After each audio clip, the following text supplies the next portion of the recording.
कोरबा से बड़ी खबर है। एससीसीएल मानिकपुर खदान में हंगामा हो गया। बाहरी मजदूरों को काम पर लगाने का विरोध किया गया। भू विस्थापितों ने बाहरी मजदूरों का विरोध किया है। कैंप में पहुंचकर मजदूरों को सामान समेत बाहरी मजदूरों का विरोध किया है। कैंप में पहुंचकर मजदूरों को सामान समेत बाहर निकाल दिया। मानिकपुर खदान में कलिंगा नामक ठेका कंपनी को काम का ठेका दिया गया है। स्थानीय मजदूरों की उपेक्षा कर बाहरी लोगों को रखा, यह आरोप है। प्राथमिकता लोकल लोगों को दी जाएगी, आश्वासन मिला था। एससीसीएल के सुरक्षा कर्मी और पुलिस मौके पर तैनात हैं। तो इस वक्त हंगामे के हालात हैं। एससीसीएल के सुरक्षा कर्मी, पुलिस हालात संभालने की कोशिश कर रहे हैं। धीरज दुबे हमारे साथ जुड़ गए। धीरज, बताएं क्या स्थिति है वहाँ? देखिए, लगातार इस तरह कंपनियों में बात सामने आती रहती है कि जब इस हंगामे की बात आती है तो स्थानीय लोगों को काम देने की बात कही जाती है। देखिए, लगातार जैसे देखा जाता है कि जो भी कंपनियां बाहर से आके काम करती हैं वो अपने साथ में मजदूर लेके आती है, चाहे वो उड़ीसा के मजदूर हो, बिहार के मजदूर, झारखंड के मजदूर हो, चाहे आंध्र प्रदेश के मजदूर हो, उनको लाकर काम कराई जाती है। जबकि जो किसान है जो अपनी जमीनें दी है खदानों को खोलने के लिए, उनके परिवार के लोगों को यहाँ पे काम नहीं दिया, जबकि वो लोग मजदूरी करने के तैयार रहते हैं। जो एजुकेटेड लोग रहते हैं वो यहाँ पे इंजीनियर, ड्राइवर और बाकी पदों में काम करने तैयार रहते हैं।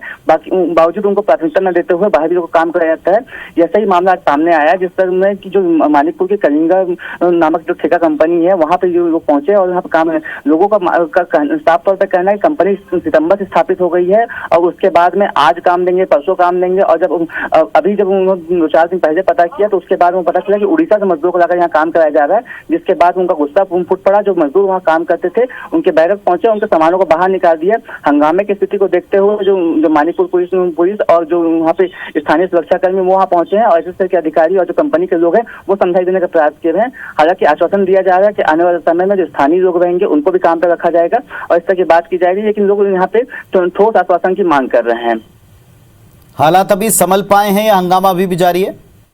देखिए, समझाइश का दौर जारी है और यहाँ पे अभी जो लोग हैं वो लिखित आश्वासन की बात कर रहे हैं और एक टाइम लिमिट मांग रहे हैं कि कब तक हमको वहाँ पे नौकरी दिया जाए, कितने लोगों को नौकरी पर रखा जाए करके। और स्थानीय लोगों को प्राथमिकता क्यों नहीं दी जाती है? केवल ये एक कंपनी का मामला नहीं है, इसको ऐसी जो तमाम कंपनियां उसमें इस तरह के हालात बने रहते हैं। ऐसे में एससीसीएल के अधिकारियों को भी चाहिए कि वो जब ठेका देते हैं उस समय एक क्लॉज डाले कि स्थानीय लोगों को प्राथमिकता दिया जाए वहाँ पे काम में। अगर स्थानीय मजदूर नहीं मिलते हैं उस स्थिति में बाहर के मजदूर को लाया जाए, लेकिन बावजूद इसके लगातार जो स्थानीय लोग हैं वो उपेक्षा का शिकार होते रहे हैं। तो लगातार उपेक्षा का शिकार होने के बाद अब स्थानीय लोगों का गुस्सा फूटा।